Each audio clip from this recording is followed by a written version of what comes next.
Saira. So today's topic in our Chintan Manthan Manana, that is discussion, deliberation, and internalization, is how to deal with the emotional situations or emotional ups and downs in our lives, right? It's basically, it can be matter of, a love or a bereavement or attachment, mainly everything to do with attachment, relationships, how to deal with it. Because when situations are adverse, we all go through that, right? So, how do we deal with it, right? This is the topic because that's very pertinent. We should understand because how we feel, how our mind, our thoughts, our emotions, our feelings define us, right? And we are judged based on how we emotionally interact with people, right? Physical appearance, yes, people do judge on it, but however, that is very short-lived. But your persona is defined by your emotions. This is nothing to do with the world outside, how people judge us. That is one. But I am today talking about how do we keep ourselves emotionally, mentally, psychologically healthy. Right? We have to be healthy in every aspect. Physical health, yes, we know, okay, what we need to do. We need to exercise, walk, breathe, meditate, eat good, right? Those are for the physical self. How do we be mentally, emotionally not strong? People saying that we have to be strong. No, it's not strong. It's not strength.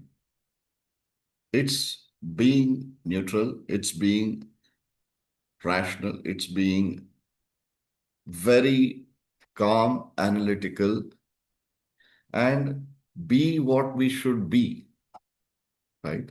Its strength, weakness is all, different connotations. You should be strong.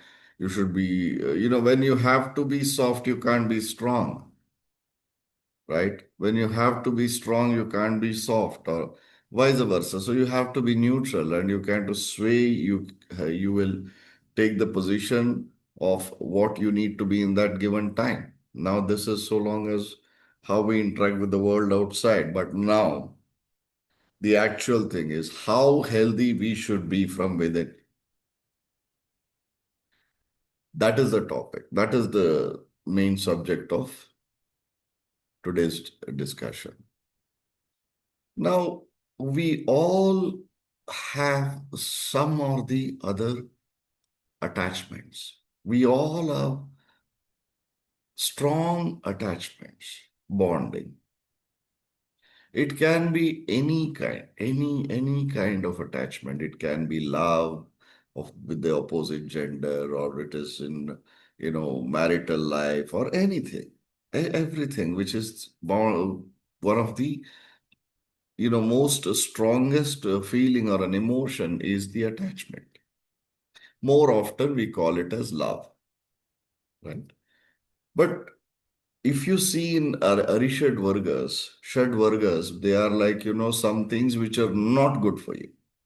Arishad Vargas are Kama, Krodha, Lobha, Moha, Mada, Matsarya. The last, the fury or the anger, the attachment. The third one, attachment, ego, jealousy, and greed. So the third of the Arishad Vargas is Moha. Today we are talking about that, the Moha, the attachment. Attachment arising out of love. Attachment arising out of addiction to a particular person or an emotion, right? This is the subject we are talking today. First thing, let us say the relationship or the emotion is broken, not strained, just broken, it's over. In anything, it's not about just a love, between two individuals, or it is not necessarily any specific attachment I am talking about. A love is there is a heart broken or there is a relationship is over. So that is a situation where we feel extremely painful. This also includes bereavement. Somebody passes away. The pain, the agony is unbearable.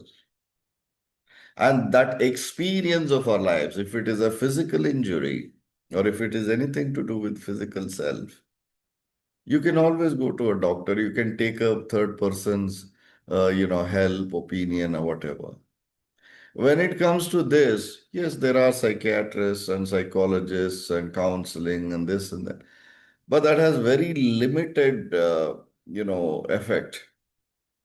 Very limited effect. And I mean, I can confidently say psychiatrists, psychologists will always say that very less the counseling can, very less the medicine can help. But it is everything to do with the person who is in question, who has to understand himself or herself. There is no other way. Psychiatry is the most, complicated set of medication. Your mind and emotions. Very less that anybody can do, doctors can do, or the counselors can do. So how do we deal with it? Very important. How do we deal? See, when we are, let us say, in that situation when we are heartbroken, what we emphasize more on, what is our minds working on, what is our heart working on, what is our self is working on, what is it doing? It is thinking or it is drawing the good memories, pleasant memories. So when you are getting those pleasant memories repeatedly, and you feel that you are not going to experience that again, then begins the pain.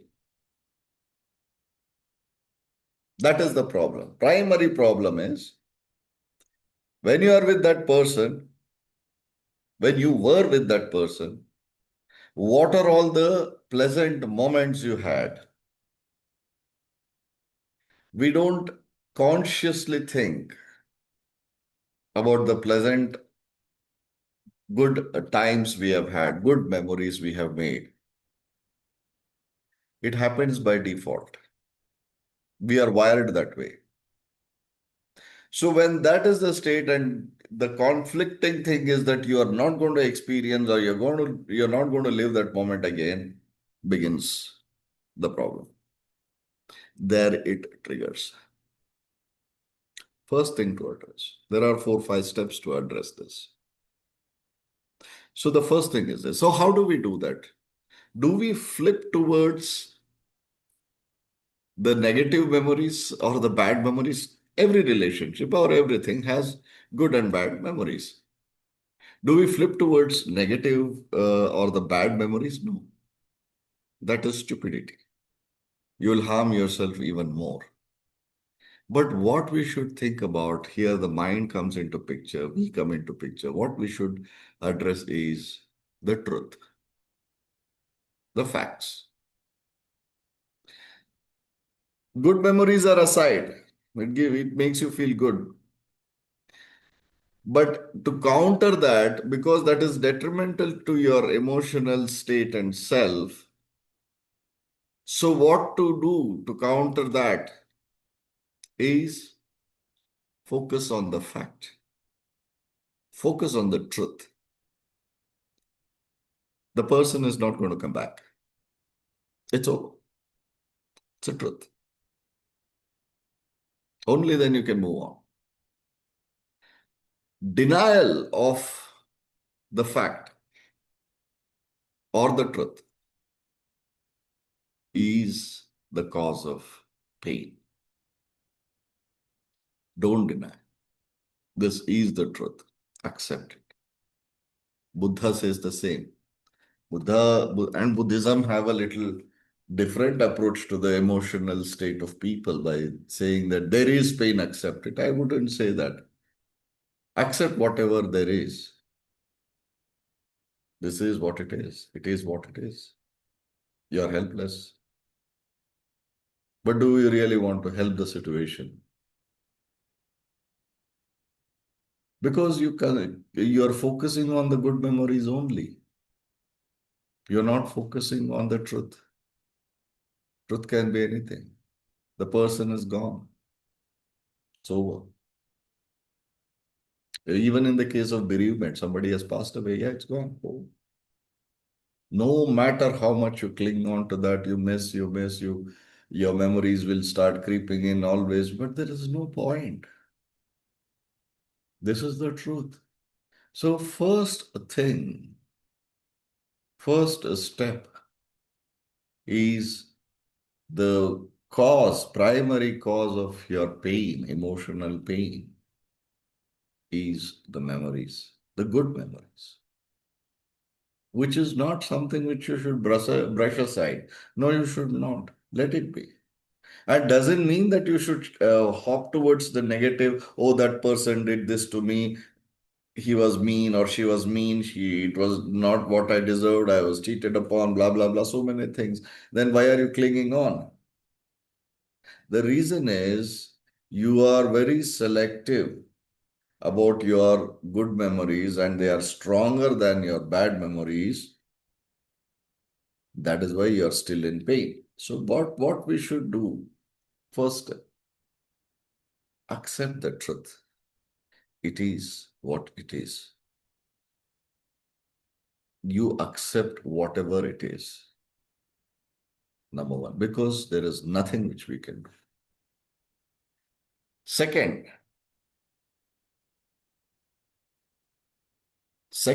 step of this is remove the illusions. Now, for example, we have certain illusionary or fantasy of, okay, if that person were to be there still, I would have had better moments. I would have had a much better life. I would have been much more happier than what I am today. Just remove those illusions. We don't know. We don't know. The other person who has parted ways or passed away or whatever cannot be the source of your happiness and joy. It is always from within. It is, you cannot draw it from other person. The subject, it can be a situation or a person or a environment, gives you happiness is wrong. It is what it is. It is always like this, but you get happiness and that happiness is from within you, being in that company of that person or being in that situation or in that environment. This is the main disconnect. We try to say that, okay, being with in that situation, I'm happy. Being with that person, I am happy. Being in that environment, I am happy. No, this is the pattern of the mind. You are happy. The happiness, though though it is in that situation, it comes from within. That situation or the person or anything can be replaced. Happiness is one thought or one emotion, it comes from within.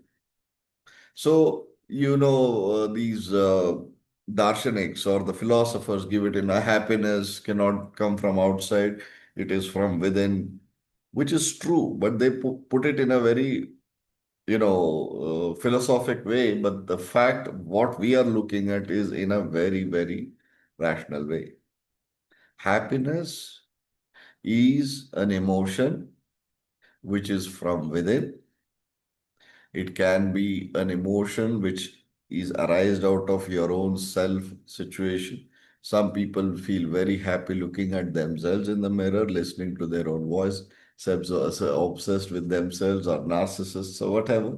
But yes, happiness, please understand, remove the illusion that you draw happiness from somebody outside or something outside of you. No, it is an emotion which comes from within, right? And there are, even when we are looking at particularly a situation where when you have when you are when the relationship is ended, so you should also consider being in that relationship. Obviously, if it is ended, it is because it was not good for that person or for you. We walked away because of an emotion which is because of a situation or the pattern or the mindset which is not good, not conducive to continue. So that's why there is a breakup. So please look at the negative consequences of being in that relationship, right? Lost time. You would have lost time. You would have been so invested in that emotion, in that relationship. You lost time. It has given you anxiety. You feel there are sometimes we feel disrespected. So, not respected enough. So, all these things, there are, you know, it is a lot of, any relationships. We have a very beautiful word called it is a bundle of compromises and sacrifices. Well, to some extent, yes, but then if it has reached a point of breakaway, then you have to address it. See the negative consequences. It is not bitterness. Don't develop bitterness about that relationship or a person. No, no point. But just witnessing it, the truth. Again, come back to the truth. Good memories rest it, accept the truth. The negative consequences, witness it, analyze it, and accept the truth. No bitterness here, but clarity. Clarity is very important. When it comes to bereavement, somebody has passed. Accept it. Truth, this is truth. No matter what you do, you can't bring them back. It's a fact. Then you address the negative consequences, the persons. You will come back. You will definitely get. You will feel okay.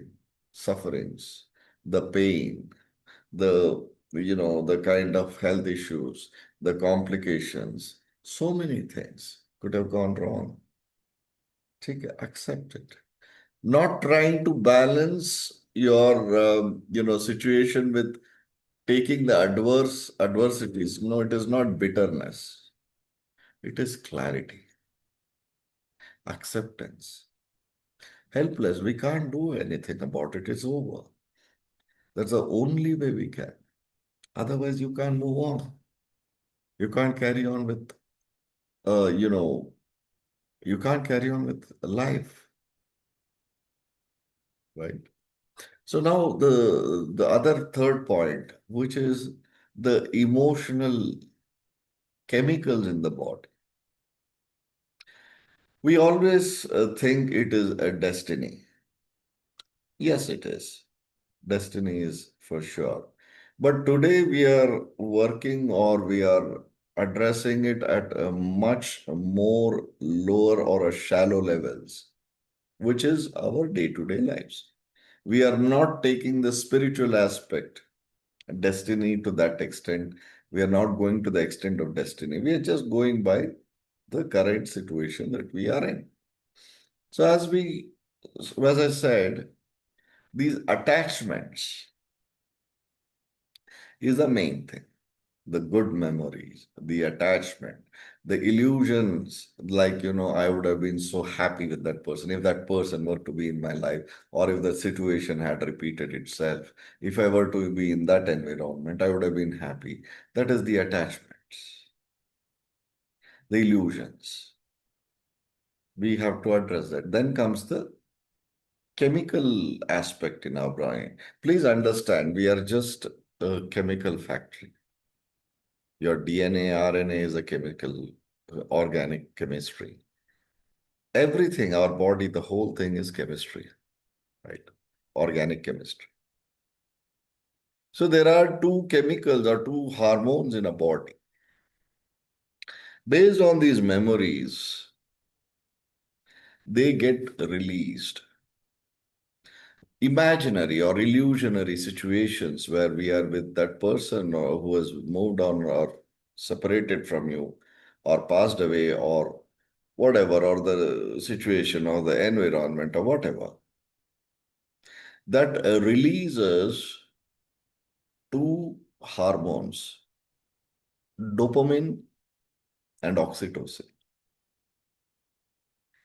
These two hormones are the ones which will give you the warmth, which will give you that release of oxytocin happens when you are in, when you are in company of that person who has moved away, when you feel the person, both physically as well as emotionally being next to one another.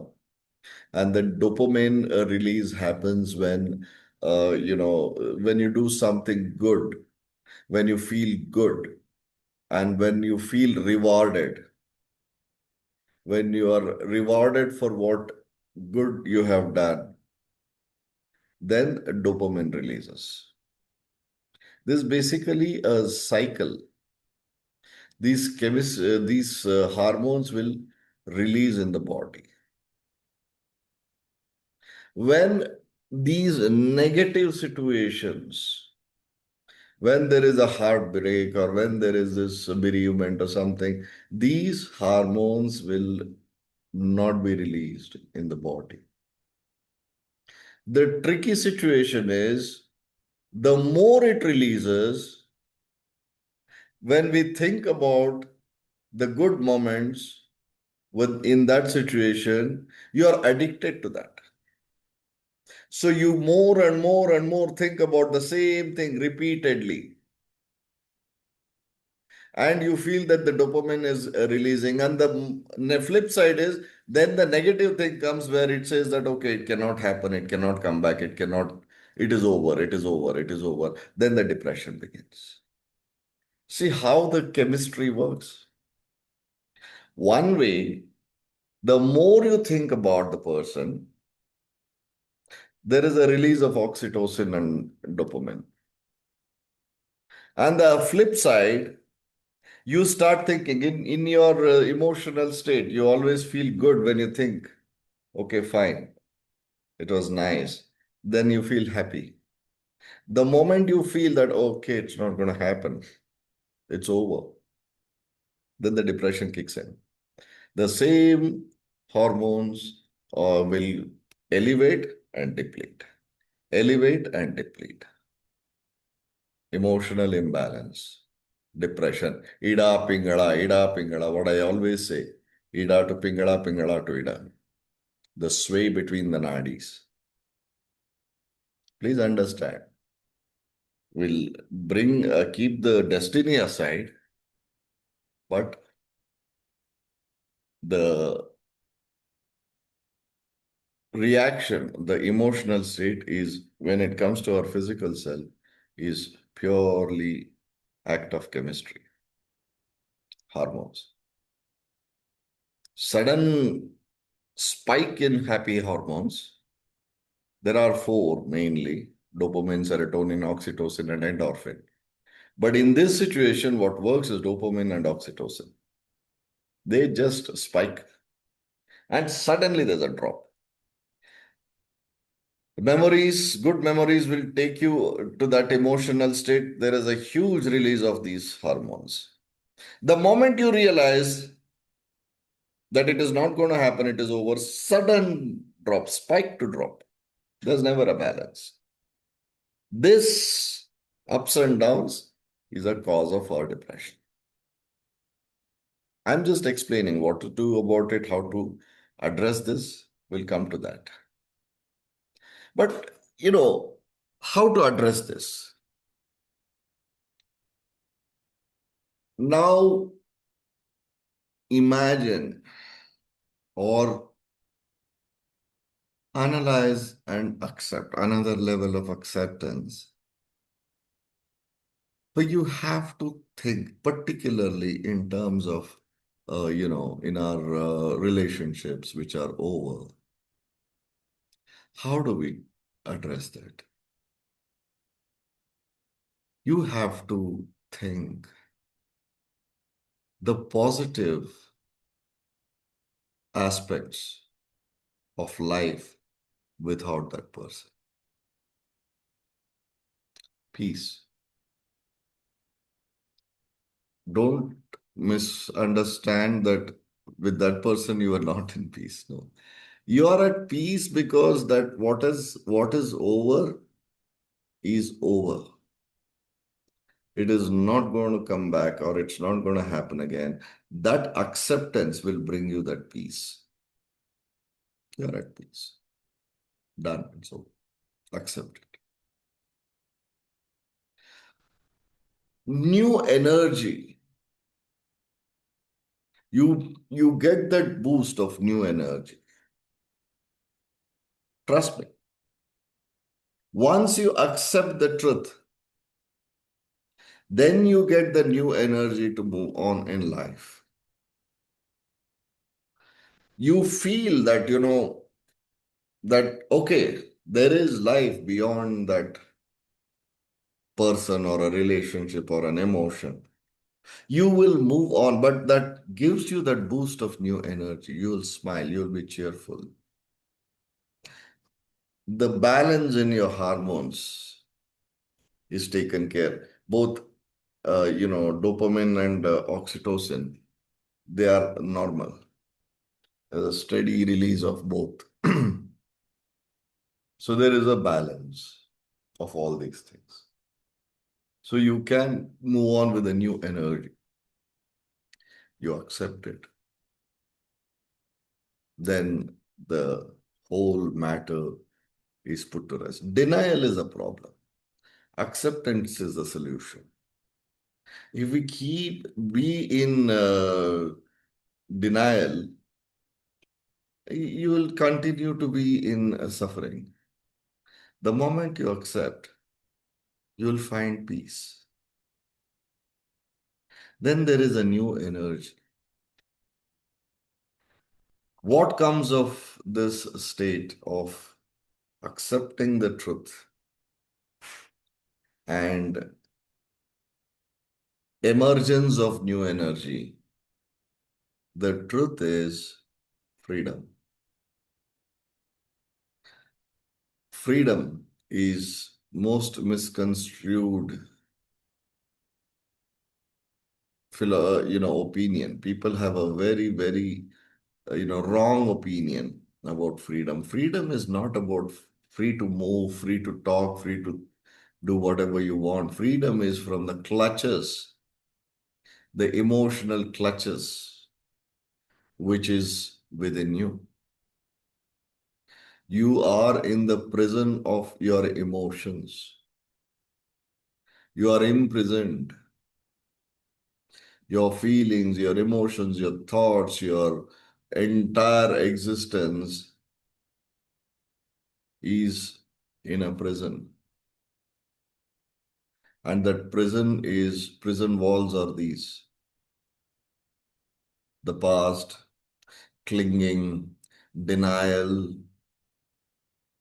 always feeling missing the other person, about the past, basically about whatever the good memories, bad memories, whatever memories, and all those things, it's the prison.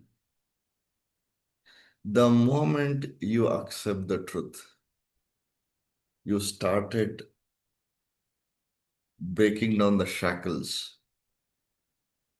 You started easing out. You are getting out of the prison. First, the truth. That gives you peace. Then the feel of new energy. Finally, you will experience the freedom. That freedom is not free. It's very expensive. Going by this emotion. That expense is analytical, acceptance, removing the denials. It is what it is. It is the truth, acceptance of truth is the only thing that can give you that freedom.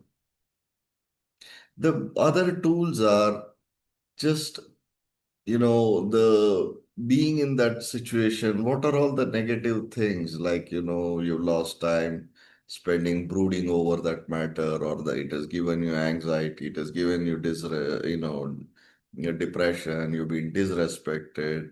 So all those things without thinking that as a bitterness, but this is the attaining clarity. So then you have this life without that situation or a person. It is more peaceful, it is more energetic, then you have attained a state of freedom. Life is much better. Life is much, much more beautiful. Truth, accept the truth. Don't stick to the beautiful or the good memories.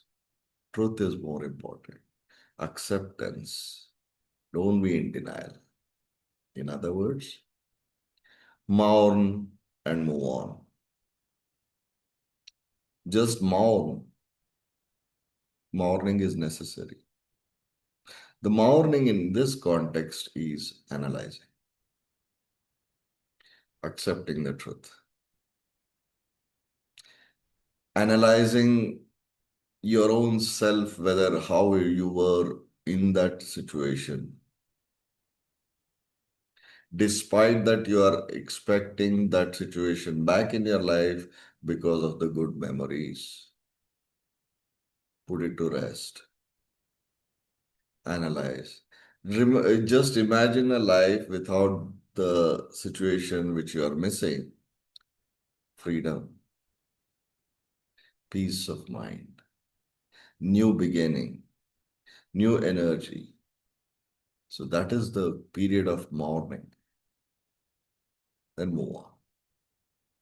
Life will be much, much more. Life will be beautiful.